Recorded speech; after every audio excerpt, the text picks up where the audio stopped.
Terima kasih kepada tim PPW yang memimpin kita dalam pujian penyembahan hari ini. Kita juga dibawa terbang hari ini ya. Bukan terbang tinggi di awan. Puji Tuhan. Terima kasih tim PPW sekali lagi. Terima kasih Bapak Ibu Saudara yang sudah hadir bersama-sama dengan kita dan bersama-sama kita memuji memuliakan Tuhan pada minggu pagi ini. Amin.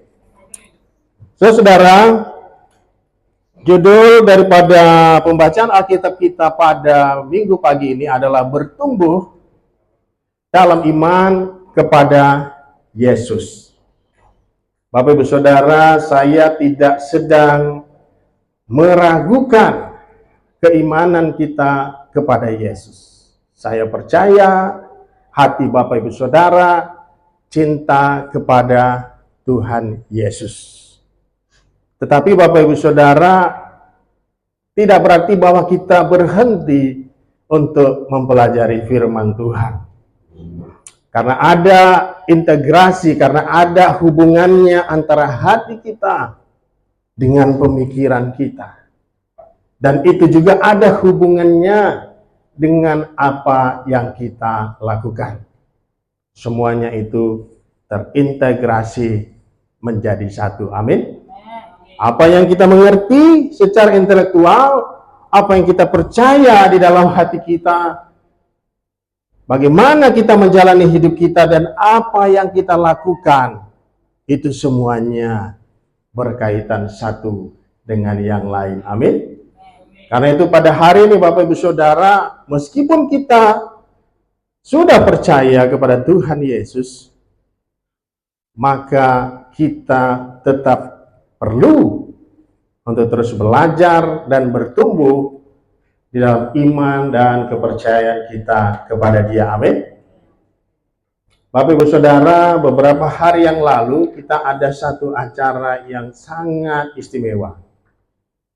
Kita punya acara kul gabungan bertempat di kediaman Ibu Desi yang sangat asri tempatnya Bapak Ibu Saudara ya. Dan kita di sana berdiskusi dengan sangat seru dengan teman-teman yang hadir pada kul tersebut.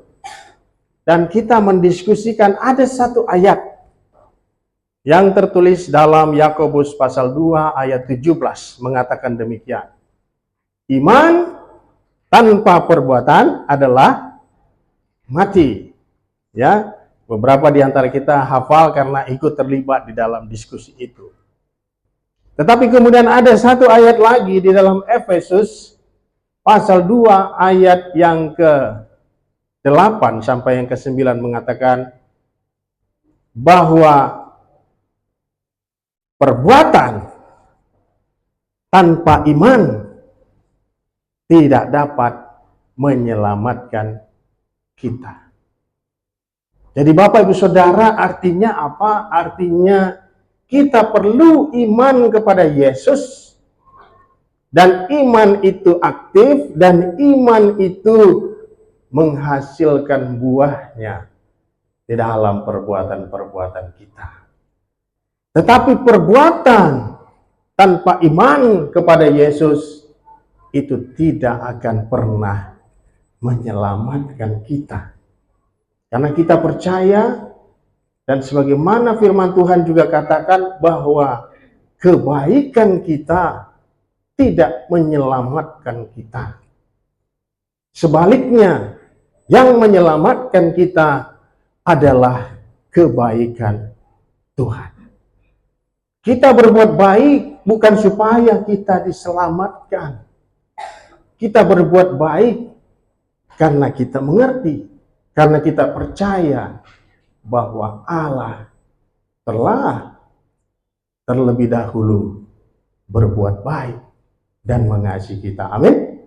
Kita berikan kemuliaan buat Tuhan. Amin. Bapak Ibu Saudara, hari ini pembacaan kita akan diambil dari Yohanes pasal yang ketiga, ayat yang ke-1 sampai yang ke-21. Bapak Ibu Saudara, kalau melihat Injil Yohanes ini, memang dia ada tujuan. Tujuannya adalah supaya kita percaya kepada Yesus sebagai Tuhan dan Juru Selamat kita. Mari coba kita lihat pada Yohanes pasal yang ke-20 sebelum kita membahas Yohanes pasal 3. Yohanes 20 ayat yang ke-30 sampai yang ke-31. Yohanes 20 ayat 30 sampai yang ke-31.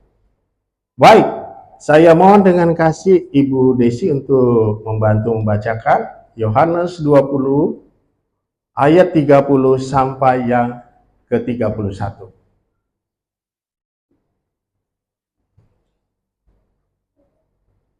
Mari kita simak bersama-sama Yohanes 20 ayat 30 sampai 31.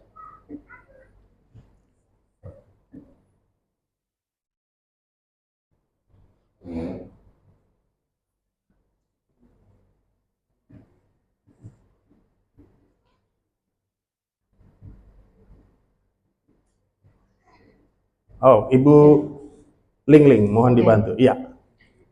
Yohanes 20 ayat 30. Iya. Sampai ayat 30 31. Ya. Maksudnya Injil ini dicatat.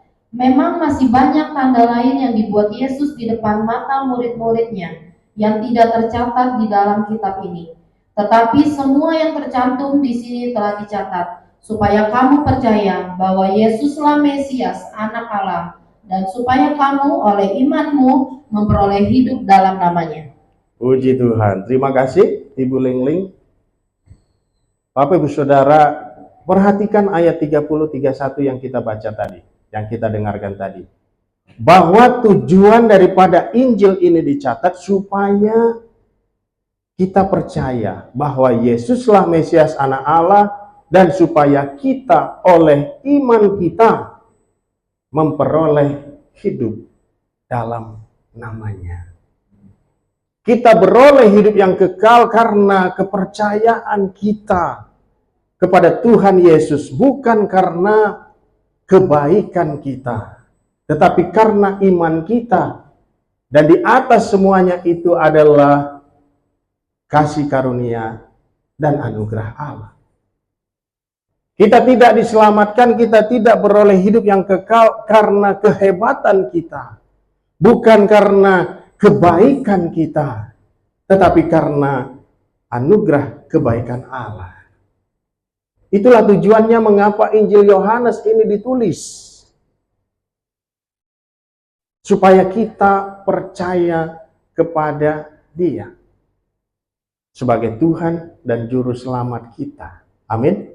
Mari kita lihat ada satu cerita, ada satu kisah di dalam Yohanes pasal 3 yang kelihatannya Bapak Ibu Saudara ini kelihatannya menarik.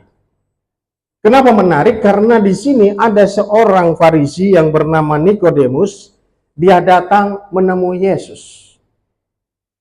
Mari kita lihat pasal 3 ayat 1 sampai yang ke-2. Saya bacakan. Adalah seorang Farisi yang bernama Nikodemus, seorang pemimpin agama Yahudi. Ia datang pada waktu malam kepada Yesus dan berkata, "Rabi, kami tahu bahwa engkau datang sebagai guru yang diutus Allah, sebab tidak ada seorang pun yang dapat mengadakan tanda-tanda yang engkau adakan itu, jika Allah tidak menyertainya." Bapak Ibu Saudara, bukankah ini sebuah pujian yang positif? Bukankah ini apresiasi, pengakuan yang baik terhadap Yesus? Kelihatannya demikian. Benar? Dikatakan Rabi. Yesus dipanggil Rabi, Yesus dipanggil guru. Bahkan disebut bahwa dia adalah guru yang diutus oleh Allah. Bahwa dia telah mengadakan tanda-tanda. Tetapi apa jawab Yesus, Bapak Ibu Saudara? Kita lihat pada ayat yang ketiga. Kalau orang bicara kepada kita dan bilang, Rabi, guru, engkau adalah guru yang diutus Allah. Apa yang kita katakan, Bapak Ibu Saudara? Kita akan bilang, thank you, terima kasih, wow, kamu sangat mengapresiasi saya, luar biasa. Jarang-jarang loh ada orang ngomong seperti ini, benar? Tapi coba lihat jawaban Yesus, ayat 3. Sepertinya Bapak Ibu Saudara, kalau Bapak Ibu Saudara lihat ini kayak enggak nyambung. Apa yang Tuhan Yesus katakan? Yesus menjawab, katanya, aku berkata kepadamu, sesungguhnya jika seorang tidak dilahirkan kembali, ia tidak dapat melihat, apa dikatakan Bapak Ibu Saudara? Kerajaan Allah. Nyambung nggak ini ngomongan Yesus? Orang itu mengapresiasi, memuji, menghargai, dia bilang, Rabi, kamu pasti guru yang diutus Allah. Jawaban Tuhan Yesus apa? Jawaban Tuhan Yesus, kamu harus dilahirkan kembali. Bapak Ibu Saudara pernah nggak berpikir, mengapa Yesus menjawab begini? Kayak nggak nyambung. Diapresiasi, dibilang bahwa dia guru yang hebat, mengadakan tanda-tanda, dan dia disebut guru yang diutus Allah, tapi Tuhan Yesus bilang, kamu harus dilahirkan kembali. Maksudnya apa, Bapak Ibu Saudara? Pernahkah Bapak Ibu Saudara menghadapi orang yang sepertinya bicaranya nggak nyambung? Mungkin kita kalau dalam posisi ini kita akan bilang, nggak nyambung. Ini sepertinya Tuhan Yesus nggak nyambung. Tapi Bapak Ibu Saudara, kenapa Tuhan Yesus mengatakan kamu harus dilahirkan kembali? Itu kita bisa lihat pada ayat yang ketiga sampai yang ke-12. Dan Nikodemus bingung, gimana maksudnya dilahirkan kembali? Saya udah besar, bagaimana mungkin saya masuk lagi ke dalam rahim ibu saya? Bapak Ibu Saudara, teman-teman, tahukah jawabannya? Karena Tuhan Yesus tidak pernah mengharapkan kita hanya memandang Dia sebagai guru. Tuhan Yesus tidak pernah mengharapkan kita hanya percaya kepada Dia sebagai guru. Karena apa Bapak Ibu Saudara? Karena itu percuma. Karena itu nggak ada artinya. Karena itu tidak akan berdampak pada hidup kita. Tuhan Yesus hanya punya satu ekspektasi, hanya punya satu harapan, hanya punya satu kehendak, hanya punya satu tujuan, adalah agar kita percaya bahwa Dia adalah Tuhan dan Juru Selamat. Berikan kemuliaan buat Tuhan, amin. Hanya itu. Dia tidak pernah bangga, Dia tidak pernah senang hanya dengan kita mengatakan guru yang diutus Allah, guru yang baik. Buat Dia itu nggak ada gunanya, itu nggak ada efeknya, itu nggak ada dampaknya, itu tidak akan memberikan kita kehidupan yang kekal. Hal yang sama terjadi dalam Lukas pasal 18. Seorang muda yang kaya datang kepada Yesus berkata, guru yang baik. Apa yang Tuhan Yesus katakan? Oh, thank you. Oh, tidak. Tuhan Yesus bilang, siapa yang baik? Tidak ada yang baik kecuali Tuhan saja. Maksudnya apa Bapak Ibu Saudara? Saya bukan guru manusia biasa, saya adalah anak Allah. dan kamu harus percaya kepada saya, dan kamu harus mengikut saya, maka kamu beroleh hidup yang kekal. Berikan kemuliaan buat Tuhan Yesus, amin. Tidak pernah Tuhan Yesus berharap kita hanya memandang, menerima Dia sebagai guru yang baik. Karena iman kita kepada Kristus itulah yang menyelamatkan kita. Kita tidak diselamatkan dengan hanya mempelajari cara hidup Yesus, mempelajari kata-kata Yesus, tetapi kita tidak memandangnya, tidak percaya kepadanya, kita tidak menerimanya sebagai Tuhan dan Juru Selamat. Iman kitalah yang menyelamatkan kita.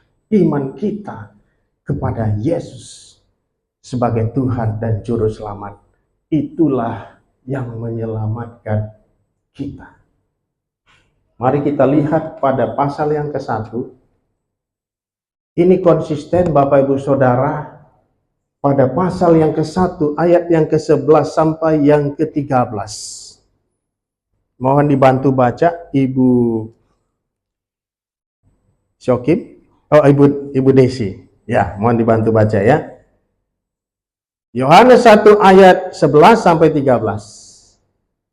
Yohanes 1 ayat 11 sampai 13. Ia datang kepada milik kepunyaannya, tetapi orang-orang kepunyaannya itu tidak menerimanya. Tetapi semua orang yang menerimanya diberinya kuasa supaya menjadi anak-anak Allah, yaitu mereka yang percaya dalam namanya. Orang-orang yang diperankan bukan dari darah atau dari daging, bukan pula secara jasmani oleh keinginan seorang laki-laki, melainkan dari Allah. Puji Tuhan. Bapak Ibu Saudara, iman kita kepada Yesus itulah yang membuat kita menjadi anak-anak Allah. Amin. Itu sebabnya Tuhan Yesus bilang kepada Nikodemus, kamu harus dilahirkan kembali. Kalau kamu lihat saya sebagai rabi, kalau kamu lihat saya sebagai guru yang baik, guru yang diutus Allah dan hanya sebatas itu, maka kamu perlu dilahirkan kembali. Kamu perlu percaya kepada saya sebagai Tuhan dan Juru Selamat. Maka kamu akan menjadi anak-anak Allah. Dan itu konsisten Bapak Ibu Saudara. Yesus bukan guru yang baik semata-mata. Dia bukan guru yang diutus Allah semata-mata. Tetapi dia adalah Tuhan dan Juru Selamat. Dia adalah Sang Firman. Itu dikatakan dalam Yohanes pasal 1. Dalam ayat 18 dikatakan bahwa dia adalah anak Allah. Dia adalah Allah dikatakan pada Yohanes pasal 1. Mari kita baca bersama-sama Yohanes 1 ayat 1. 3, 2, 1. Pada mulanya adalah firman. Firman itu bersama-sama dengan Allah. Dan firman itu adalah Allah. Pada mulanya adalah Yesus, dan Yesus itu bersama-sama dengan Allah, dan Yesus itu adalah Allah. Itulah target, itulah tujuan kenapa Injil Yohanes ditulis, supaya kita percaya bahwa Yesus adalah Tuhan, adalah Mesias, adalah anak Allah, adalah Allah. Amin. Kemuliaan buat Tuhan, amin. Tidak sampai hanya tahu bahwa dia baik, ajarannya baik, ajarannya berhikmat, ajarannya berguna. Tidak hanya sampai di situ Bapak Ibu Saudara. Tapi kita perlu percaya bahwa dia adalah Sang Firman yang bersama-sama dengan Allah. Dan dia adalah Allah, dia adalah anak Allah, dia adalah Mesias, dia adalah Juru Selamat. Dan iman kita itu yang akan menyelamatkan kita. Amin. Di atas semua itu adalah anugerah kasih karunia Allah kepada kita. Tanpa itu kita tidak bisa diselamatkan. Sebaik-baiknya, sehebat-hebatnya kebaikan perbuatan yang kita lakukan, itu tidak akan menyelamatkan kita. Yang menyelamatkan kita adalah iman kita kepada Dia, kepercayaan kita kepada Dia, bahwa Dia adalah Tuhan dan Juru Selamat. Itulah yang akan menyelamatkan kita, bukan kebaikan kita. Pemahaman tentang menabung dengan berbuat baik, menabung perbuatan baik, mengakumulasi perbuatan baik, tidak akan pernah menyelamatkan kita. Berbuat sebaik-baiknya, sebanyak-banyaknya di dalam hidup kita, tanpa iman kepada Yesus, tidak akan pernah menyelamatkan kita. Karena bukan karena kebaikan kita, tetapi karena kebaikan Yesus. Amin. Berikan kemuliaan buat Tuhan Yesus. Amin. Bersyukur ada Tuhan Yesus. Karena ada Tuhan Yesus, kita percaya kita bisa diselamatkan. Tanpa Tuhan Yesus, kita tidak bisa diselamatkan. Bapak Ibu Saudara, kita sudah melihat pada pembacaan tadi, Yesus menerima dan mendengarkan Nikodemus. Tetapi jawaban Tuhan Yesus sepertinya enggak nyambung.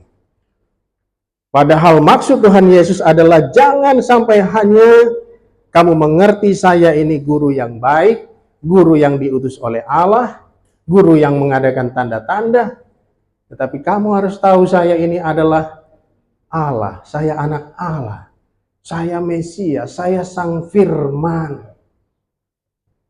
Seorang teolog pernah berkata, kalau Yesus berkhotbah dengan khotbah kebanyakan orang hari ini, yang hanya bicara tentang moral, tetapi tidak pernah klaim bahwa Dia adalah Tuhan dan Juru Selamat, Dia adalah Allah, Dia adalah anak Allah, maka Yesus tidak akan pernah disalibkan. Apa yang membuat Yesus disalibkan, Bapak Ibu Saudara? Apa yang membuat orang begitu pengen membunuh Dia, Bapak Ibu Saudara? Adalah karena Dia bilang, Dia adalah Tuhan. Bukan karena Dia dianggap melanggar hari Sabat. Kalau itu masih bisa ditolerir oleh orang. Tapi yang paling tidak bisa ditolerir oleh pemimpin-pemimpin agama pada saat itu adalah karena Yesus bilang Dia adalah anak Allah. Dia setara dengan Allah. Mari kita lihat Yohanes pasal yang ke-5. Ayat yang ke-17 sampai yang ke-18. Yohanes 5 ayat 17 sampai yang ke-18. Mohon dibantu dibacakan Ibu Desi. Yohanes 5 ayat 17 sampai 18. Tetapi ia berkata kepada mereka, Bapakku bekerja sampai sekarang, maka aku pun bekerja juga. Sebab itu orang-orang Yahudi lebih berusaha lagi untuk membunuhnya, bukan saja karena ia meniadakan hari Sabat, tetapi juga karena ia mengatakan bahwa Allah adalah Bapanya sendiri dan dengan demikian menyamakan dirinya dengan Allah. Terima kasih Ibu Desi. Saudara-saudara, kalau baca Alkitab Injil Yohanes, berulang-ulang orang-orang di Judea ingin membunuh Yesus karena Dia bilang Dia anak Allah. Dia setara dengan Allah. Dia adalah Mesias, Dia adalah Juru Selamat, Dia adalah Sang Firman.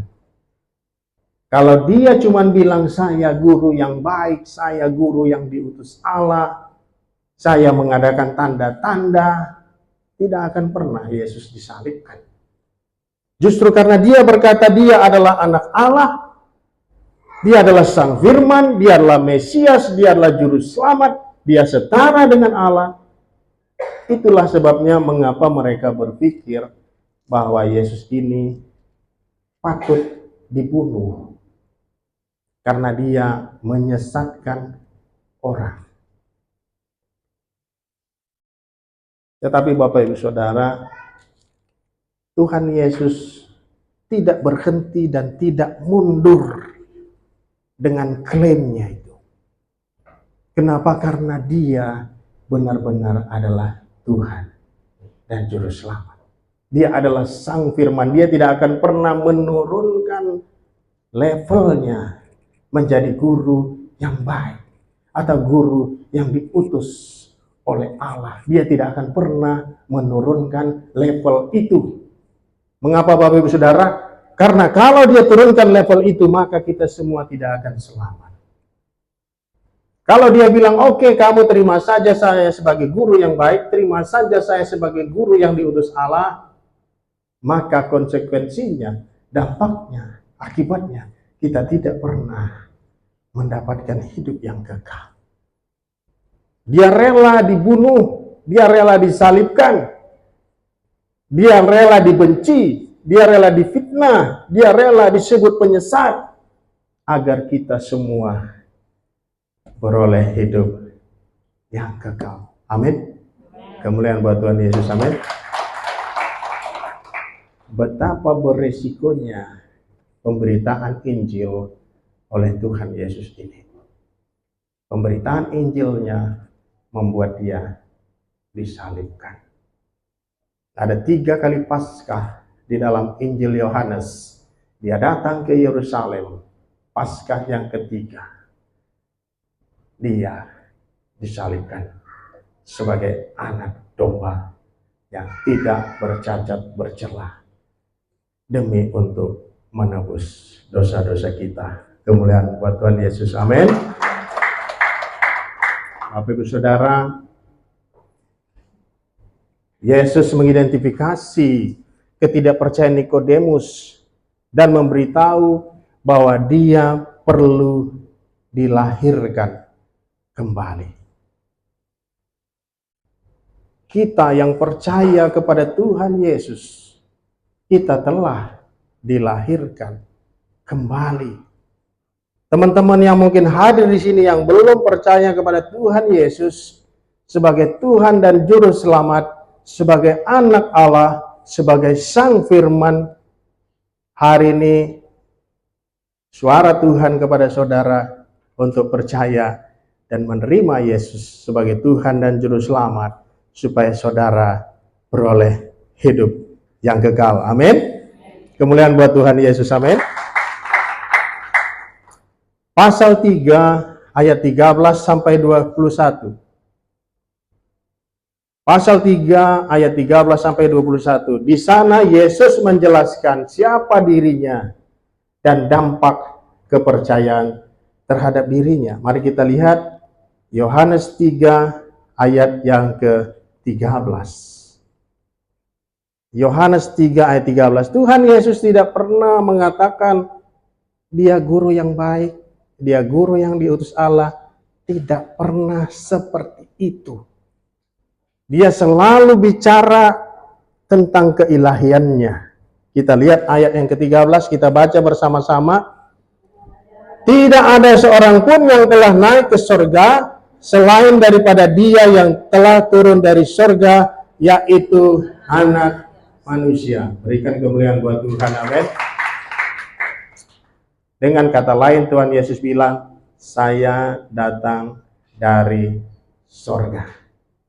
Bapak Ibu Saudara, hari ini Bapak Ibu datang dari mana? Saya dari Talang Banjar. Ibu Desi dari Tangkit City. Ibu Liani dari Kasang. Ibu Feni dari Talang Banjar. Pak Aming satu-satunya yang cukup jauh daripada kita dari Jakarta beliau. Tapi yang lebih jauh lagi adalah Tuhan Yesus karena dia datang dari surga. Kemuliaan buat Tuhan Yesus. Amin. Yesus bilang saya datang dari surga. Bapak Ibu Saudara, kalau baca Alkitab ini, Injil Yohanes, nggak pernah Tuhan Yesus itu merendahkan standarnya. Makanya saya sedih dengan orang-orang Kristen yang coba menurunkan standar Tuhan Yesus menjadi guru yang baik, menjadi guru yang diutus Allah, tetapi bukan Allah, tetapi bukan anak Allah, tetapi bukan Sang Firman, tetapi bukan Tuhan dan Juru Selamat. Itu tidak akan pernah menyelamatkan kita.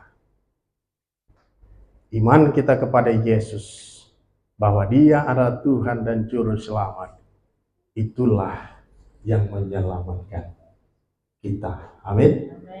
Jangan pernah turunkan standar itu. Amin. Yesus tahu, Bapak Ibu Saudara, dari ayat yang kita baca tadi, Yesus tahu bahwa Dia adalah anak Allah yang turun dari surga.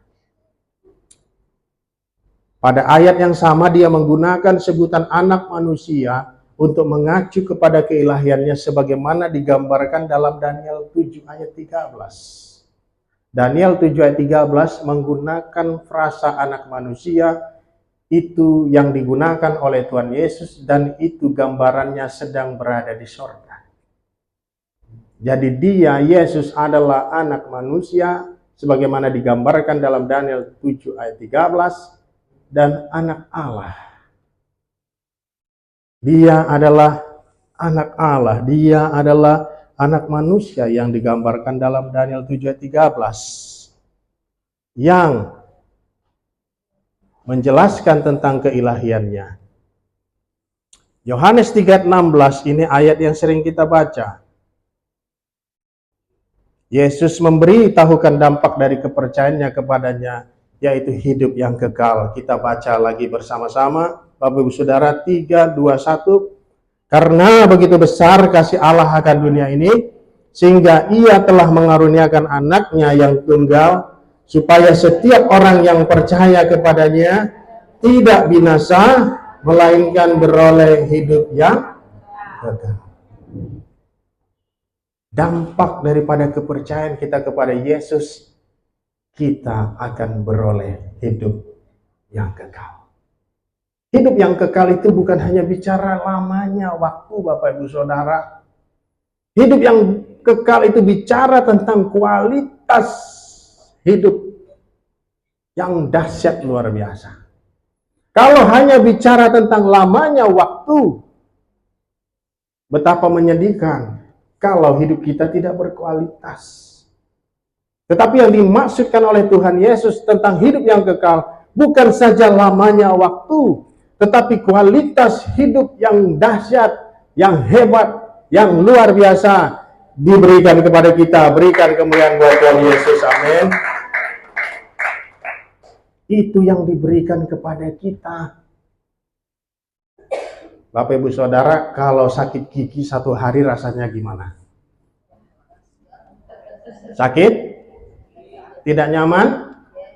Bayangkan kalau itu selama-lamanya. Aduh, amsyong katanya. Jadi hidup yang kekal bukan bicara tentang lamanya waktu saja. Hidup yang kekal bicara tentang kualitas hidup yang hebat, yang dahsyat, yang luar biasa yang diberikan Tuhan Yesus kepada kita. Amin. Betapa bersyukurnya kita mendapatkan hidup yang kekal. Siapa kita? Tetapi itulah anugerah Allah, itulah kasih karunia Allah diberikan kepada kita. Hanya karena kita percaya kepada Dia. Dan itu adalah anugerah kasih karunia Allah kepada kita. Itu melebihi apapun yang ada di dunia ini, Bapak Ibu Saudara. Itu melebihi apapun yang dimiliki oleh orang pada hari ini. Di dunia ini, itu adalah sesuatu yang dahsyat, yang hebat. Itulah harapan kita. Amin. Boleh hidup kita di dunia ini ada kurangnya, mungkin ada sakit penyakit, tetapi keselamatan hidup yang kekal itu menghibur kita. Bukan semata-mata hanya membuat kita merasa senang, tetapi itu adalah benar. Itu adalah nyata dan Tuhan akan memberikan kepada kita. Kita akan beroleh hidup yang berkualitas, dan hidup yang berkualitas itu akan panjang dan kekal dalam hidup kita. Amin. Betapa bersyukur kita, amin. Ayat yang ke-36 kita baca lagi bersama-sama. Yohanes 3 ayat 36. 3, 2, 1. Barang siapa percaya kepada anak, ia beroleh hidup yang kekal. Tetapi barang siapa tidak taat pada anak, ia tidak akan melihat hidup, melainkan murka Allah tetap ada di atasnya. Bapak Ibu Saudara, perhatikan frasa murka Allah tetap ada di atasnya. Artinya apa? Artinya sebelum kita percaya kepada Yesus, kita ada di bawah murka Allah. Semua orang. Roma 3:23 mengatakan semua manusia telah berbuat dosa dan telah kehilangan kemuliaan Allah. Roma 6 ayat 23, upah dosa ialah maut. Tanpa percaya kepada Tuhan Yesus, kita akan binasa, kita berada di bawah murka Allah. Sekali lagi Bapak Ibu Saudara, Yesus tidak mengharapkan bahwa kita hanya sampai kepada pemahaman bahwa Dia adalah guru yang baik. Dia mengharapkan agar kita percaya bahwa Dia adalah anak Allah. Sebagaimana dikatakan oleh Rasul Yohanes, tadi sudah kita baca ayatnya. Dia adalah Sang Firman bersama-sama dengan Allah. Dia adalah Allah. Dia menyatakan Bapa, Yohanes 1 ayat 18. Klaim inilah Bapak Ibu Saudara yang membuat Dia akan dibunuh di Yudea. Jadi tidak benar ada kata-kata orang yang mengatakan, di mana Yesus bilang bahwa Dia adalah Allah? Dia nggak baca Injil Yohanes.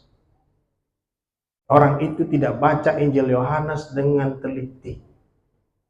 Orang itu tidak baca Injil Yohanes dengan sangat berhati-hati. Kalau kita baca betul-betul Injil Yohanes, tidak pernah Tuhan Yesus bilang Dia hanya manusia biasa.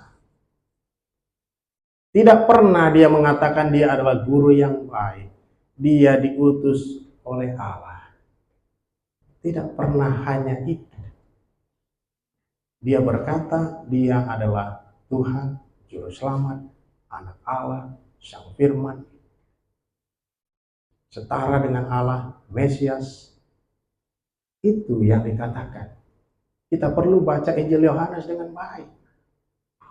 Karena kalau kita hanya sebatas memahami Dia sebagai guru yang baik, tidak akan menyelamatkan kita. Apa hubungannya dalam hidup kita sehari-hari, Bapak Ibu Saudara? Kita perlu bertumbuh dalam iman kita kepada Yesus. Amin. Dia adalah Allah. Dia Sang Pencipta. Dalam Yohanes pasal 1 dikatakan demikian. Dia mengadakan banyak mujizat. Dia mengadakan banyak tanda. Ada sedikit hal yang saya ingin jelaskan. Kenapa disebut tanda? Tanda artinya bahwa itu bukan sebatas peristiwa supranatural, bukan sebatas peristiwa yang hebat, tetapi itu mengacu, merujuk kepada Yesus, bahwa Dia adalah anak Allah. Jadi mujizat kita yang kita alami haruslah mengingatkan kita, menyadarkan kita bahwa Yesus adalah anak Allah. Kita yang berdoa, kita yang melayani, kita yang memimpin, kita yang berdoa agar orang disembuhkan, kita tidak akan melakukan itu untuk mengacu kepada diri kita, tetapi mengacu kepada Tuhan Yesus. Amin. Itu sebabnya disebut tanda. Tuhan Yesus sering menyebut tanda. Dalam Injil Yohanes sering disebut tanda. Orang yang diberi makan, ada 5.000 orang diberi makan, lalu mereka datang lagi mencari Yesus. Yesus bilang apa? Kamu tidak melihat tanda. Kamu hanya makan roti. Kamu tidak lihat tanda. Tanda itu mengacu kepada saya. Saya adalah anak Allah. Amin. Kita perlu bertumbuh di dalam kepercayaan kita kepada Yesus. Amin. Kalau kita menghadapi persoalan-persoalan, tantangan, apapun itu, mari kita bertumbuh dalam iman kita kepada Yesus. Amin. Kita berdoa kepada Yesus. Pemberitaan Injil kita beritakan bahwa Yesus adalah Tuhan dan Juru Selamat. Pengajaran kita, mari kita mengajar dengan benar yang Alkitabiah, bahwa Yesus adalah Tuhan dan Juru Selamat. Amin. Kita bersyukur bahwa kita percaya, kita lahir baru, kita menjadi anak Allah, anak-anak Allah, kita tidak binasa, melainkan beroleh hidup yang kekal. Amin. Berikan kemuliaan buat Tuhan Yesus. Kita nyanyi bersama-sama sekali, Yesus tetap Yesus. Mohon dibantu untuk tim PPW. Mari kita nyanyikan dari hati kita yang bersyukur kepada Tuhan Yesus yang rela datang ke dunia menebus dosa-dosa kita, dan karena Dia, karena anugerahnya kita telah diselamatkan. Kita berdiri bersama-sama Bapak Ibu Saudara sebagai tanda penghormatan kita kepada Tuhan Yesus yang telah datang ke dunia memberikan hidup yang kekal kepada kita yang percaya kepadanya. Sekali Yesus selamanya Yesus, harapanku tak akan hilang. Karena kasih-Nya sekarang berada. Oh Yesusku, kita rasa sekali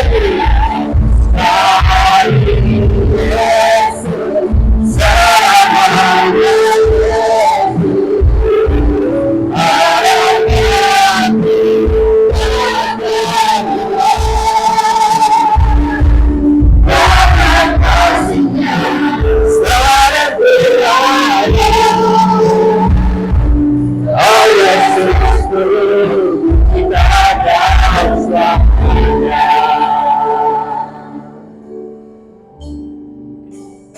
bantu Bu Desi.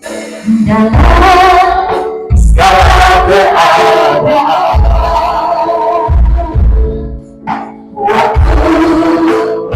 Selamat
kasih Tuhan.